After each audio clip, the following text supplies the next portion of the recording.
Put your headphones on. Now. Welcome to Dreadloop, where the silence feels heavier. If the rain had not been so loud that afternoon, I think one of us would have said something. The rain was very loud. It was August in Karachi. The kind of August where the sky doesn't break, it just leaks for 2 weeks, and the streets fill up to your ankles, and the call to prayer comes through the rain, sounding like it has been left out overnight. I was 17. I was helping to wash a body for the first time. Her name was Kala. She was not really my aunt. In our mohalla, nobody was really anybody's aunt.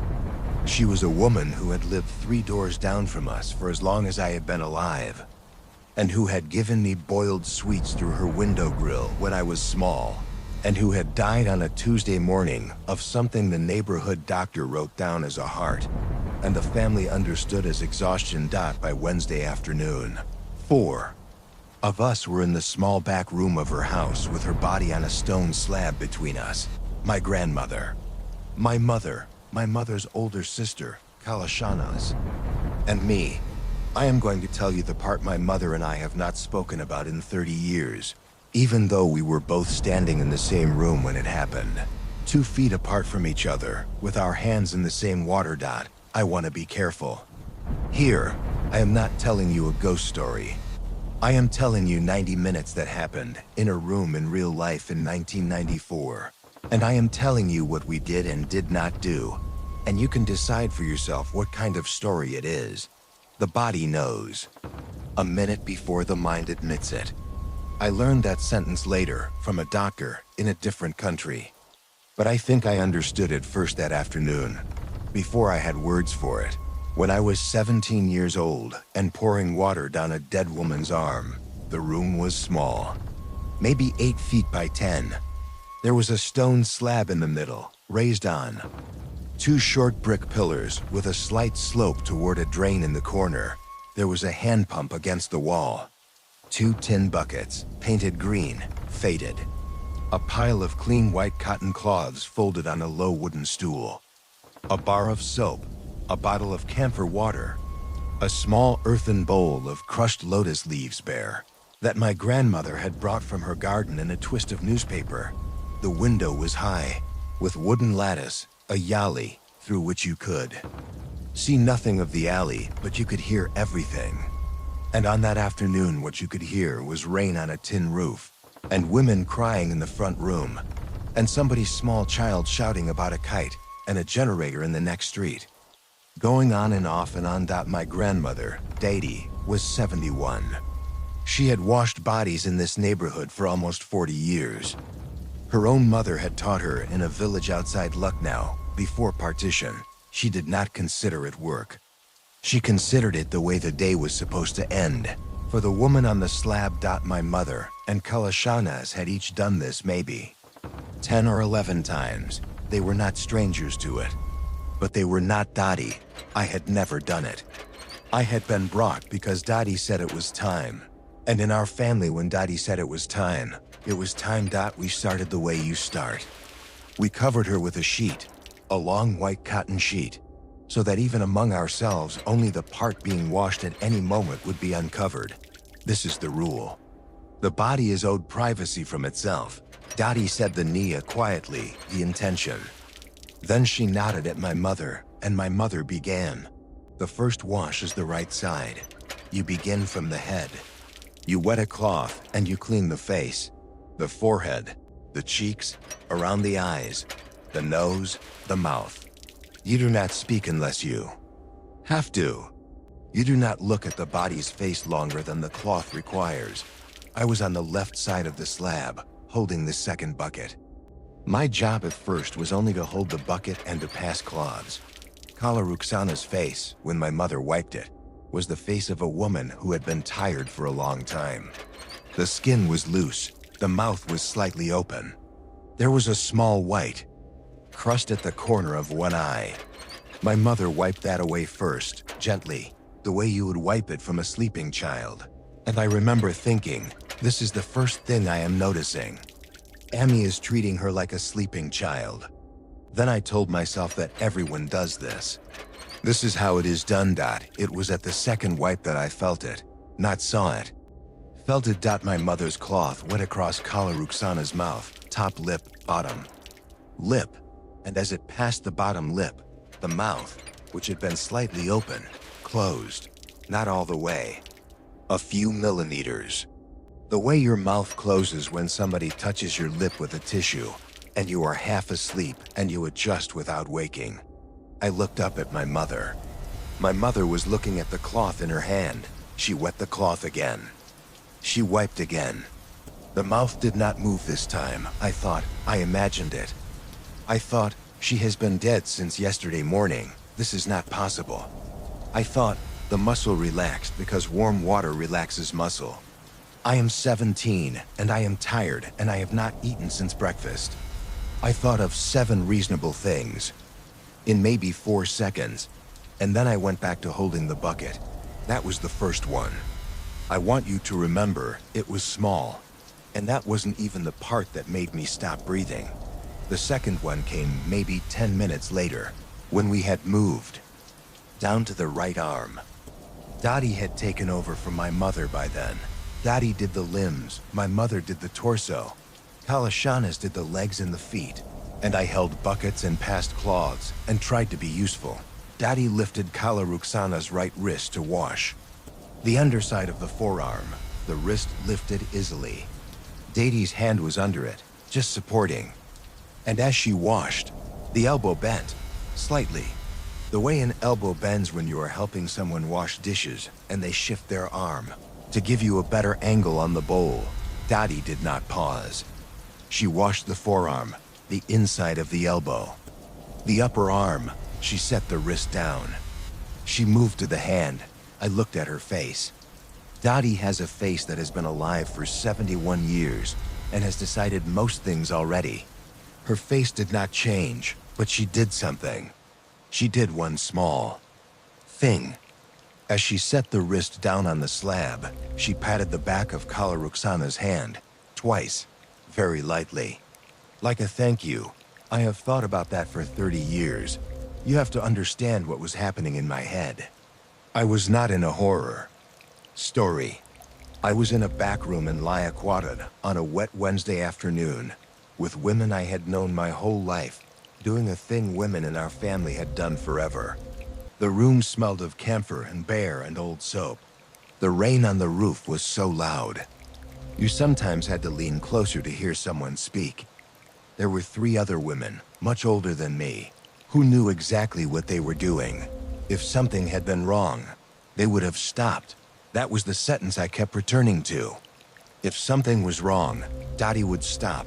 Dottie was not stopping Dot, so either nothing was wrong, or, and this is the thought I did not let myself finish at 17. Dottie was not stopping because she had seen this before. The third one was mine, Dot. We had washed the right side. We had turned her gently, the 4 of us together. Kala Shanaz and my mother taking the shoulders, Dottie taking the hips, me holding the sheet so that nothing was uncovered that should not be. And we had begun the left side, the left arm. My job had grown. Dottie had told me, without speaking, with a small lift of her chin, that I should wash the left forearm while she did the hand. I wet the cloth. I wrung it out. I placed my left hand under Kala Ruxana's elbow to support it, the way I had watched my mother do, and I began to wipe down the forearm toward the wrist. Halfway down, the arm rotated. Not a lot. Maybe a quarter turn. The way your arm rotates when someone is washing it, and you turn it to give them the inside of the wrist. I stopped. I did not lift the cloth. I did not move my hand. I stood there with my hand under a dead woman's elbow, and a wet cloth on her forearm, and I looked across the slab at my mother. My mother was looking back at me. She had stopped too. Our eyes met. I want to tell you what was in my mother's face. It was not fear. My mother is not afraid of bodies.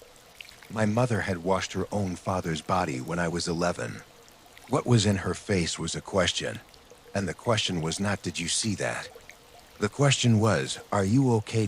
She was checking on me, which meant she had already seen it, which meant she had been seeing it. I held her eyes for 1 second, maybe 2.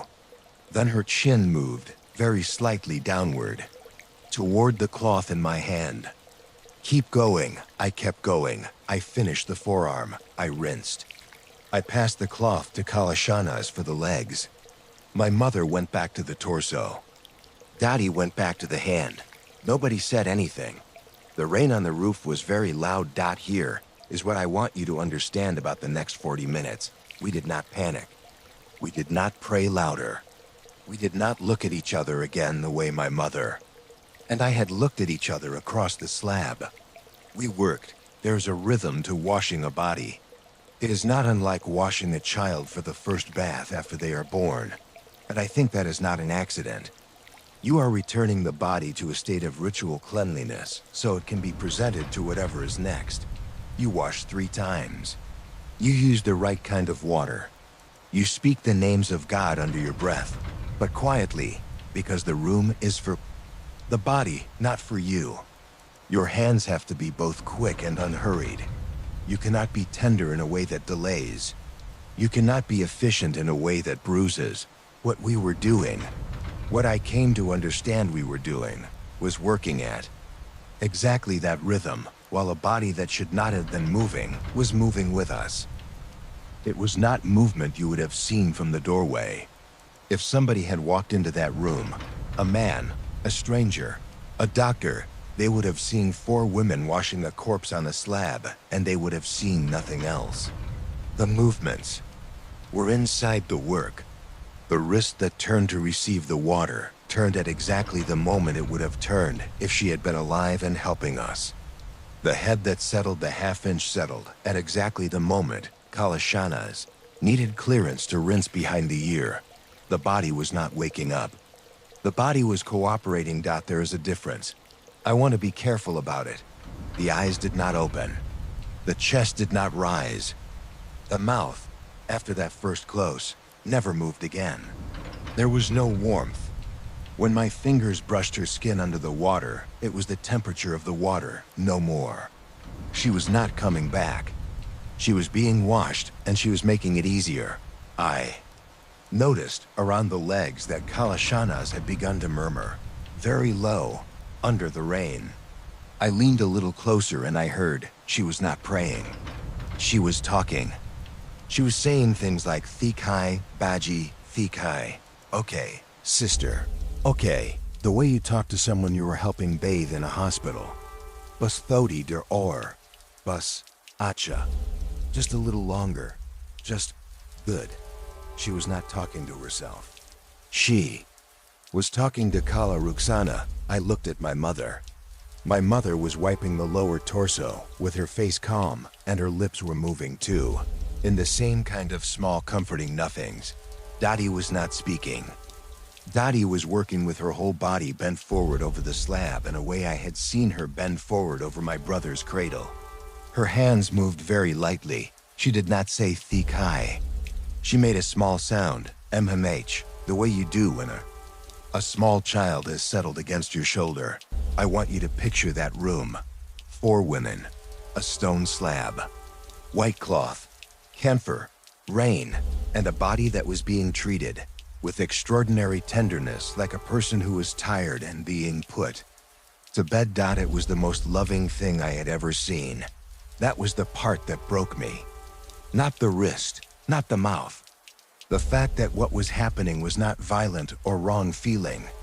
The fact that the room was full of love. The fact that my grandmother and my mother and my Kala were better at this, at whatever this was, than they were at almost anything else I had ever watched them do. I felt my hands begin to shake. Did I noticed. Dottie notices everything. She did not stop her hands. She did not look up. She said in Urdu, very quietly, Rabia, Bani La, Rabia. Child, bring water. It was the kindest order I have ever received in my life. I went to the hand pump. I pumped the handle 10 times, 15 times. The water came out cold and brown for a moment, and then clear. I filled the green tin bucket. I did not look back at the slab while I filled it. I let the sound of the pump and the sound of the rain be the only sounds for as long as I could. When I turned around, my mother was looking at me. She was not checking on me this time. She was waiting for the water. I carried the bucket back. I set it down. I picked up the small loda, the metal pouring vessel, and I asked with my eyes where she wanted it. My mother nodded at Kala Ruxana's right side. We had come back around for the second wash. I am going to pause here because I want to tell you something about what came next, and I want you to be ready. In our tradition, you wash the body 3 times. The first wash is with plain water. The second is with water mixed with the bare leaves, the lotus leaves my grandmother had brought. The third is with camphor water, which is the last touch the body will receive from human hands. The first wash, the body had cooperated. The second wash, the body cooperated more. I do not know how to explain this except to tell you what happened. The third wash was mine to begin. Daddy had made this clear with her chin again, a small lift toward the loda in my hand. It was an honor. The third wash, the camphor wash, is the one the women of the family who loved the deceased most are supposed to share. Daddy was telling me that Kala Ruxana had loved me. The boiled sweets through the grill.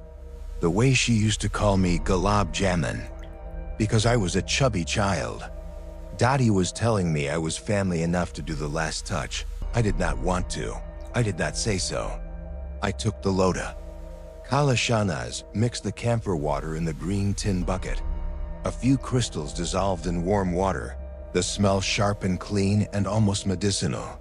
The smell that is the smell of every Muslim funeral I have ever attended before or since. The smell that even now, 30 years later, in a different country, in a kitchen with a different sink, can stop me where I stand. I dipped the loda. I stood at Kala Ruxana's right side. My mother was across from me. Daddy was at the head. Kala Shanaz was at the feet.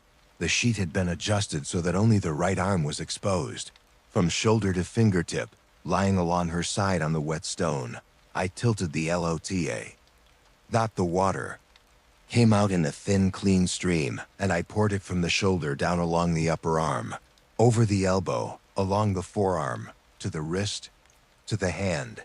When the water reached the hand turned over, palm up.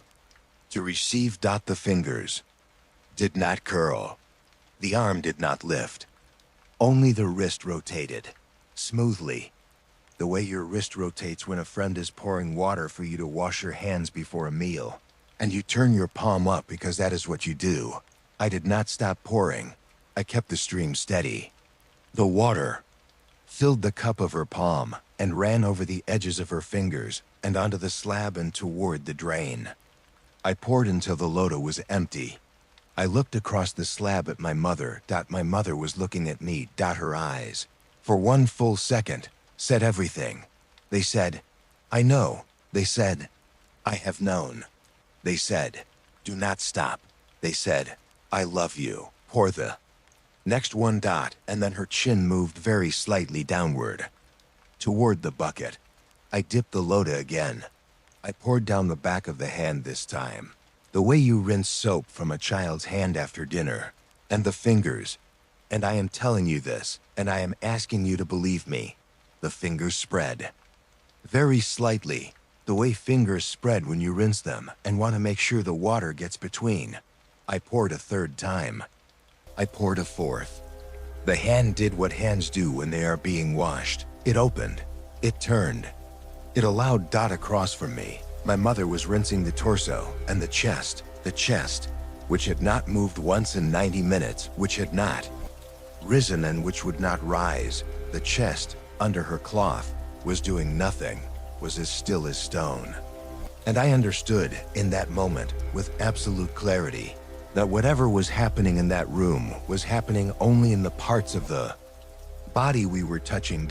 It was meeting us where our hands were. I finished the right arm. I moved the right leg with Kalashanas. I poured. The foot flexed very slightly to let the water run between the toes. Dottie, at the head, poured camphor water over the hair. The head on its own settled the half-inch toward her hand. Nobody spoke. The rain on the roof was very loud, and inside the room, between the four of us, there was a silence that was not the silence of fear. It was the silence of a thing being completed correctly. It was the silence of a baby being put down to sleep by four women who all know the baby and all love the baby, and none of whom need to discuss what they are doing. I want to tell you something. I want to tell you that in that silence, in the last minute of the third wash, I stopped being afraid. I do not know what to do with the fact that I stopped being afraid.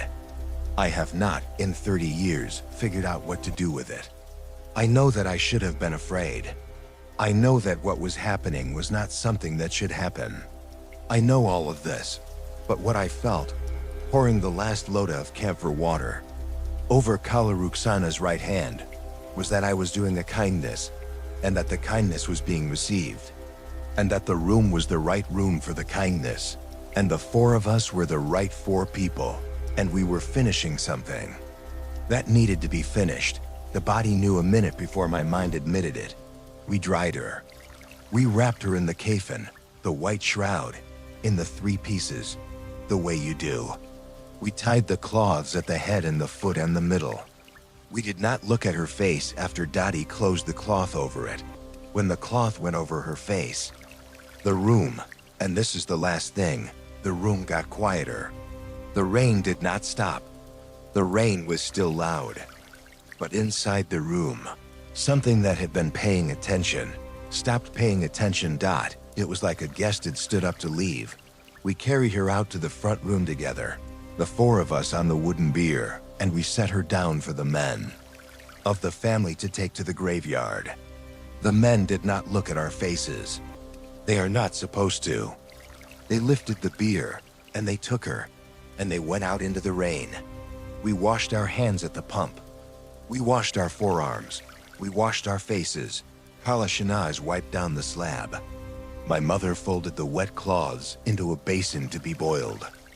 Dottie gathered the leftover bare leaves and the empty bottle of camphor and the small earthen bowl, and she stood for a moment in the doorway of the back room with all of it in her arms.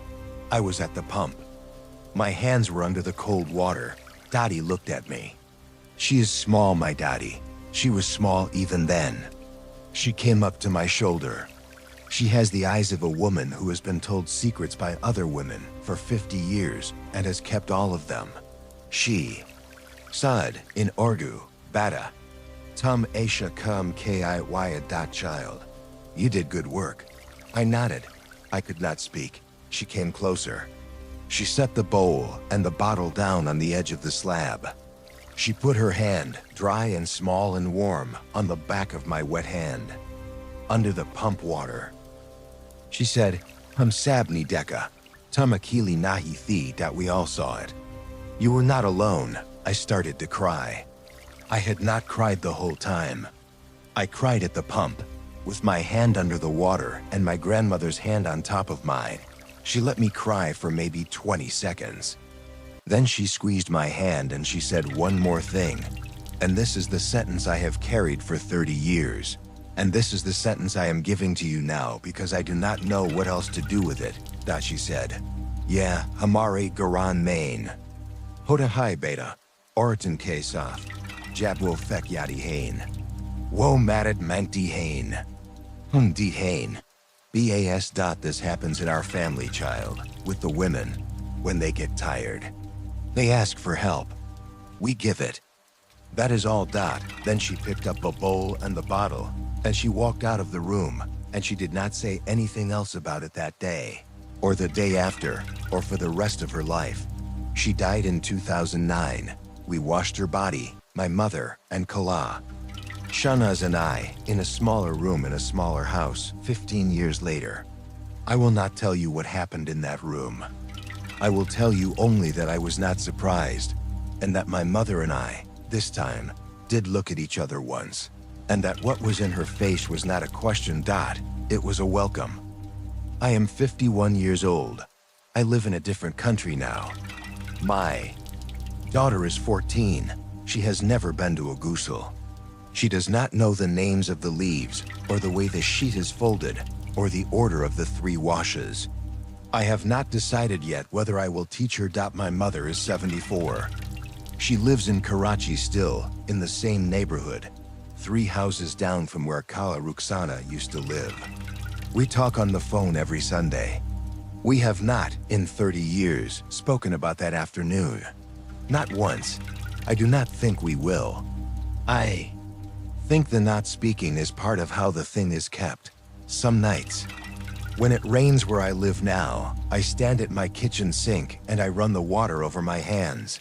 And I think about a stone slab in a small back room in Liaquatud, and a wrist that turned, palm up, to receive what was being given.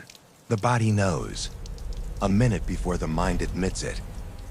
I do not know if what I am telling you was a haunting or a mercy, or a thing the women in my family have always had to do because somebody in our line, a long time ago, agreed to it. I do not know if Kala Rukhsana asked us, or if her body asked us, or if the room asked us on her behalf. I do not know if my grandmother, when she died, was helped the way we helped Kala Rukhsana. I think she was. I think I helped. I think I will be helped when it is my turn, by whoever is in the room. I am not afraid of it. That is the part one cannot explain, and the part I am not going to try to explain to you. I am only going to tell you that on a wet Wednesday afternoon in August 1994, in a small room in Karachi, 4 women washed a 5th, and the 5th was tired, and we helped her. And she let us, and when we were done, she let us go. That is the whole story. The rain was very loud.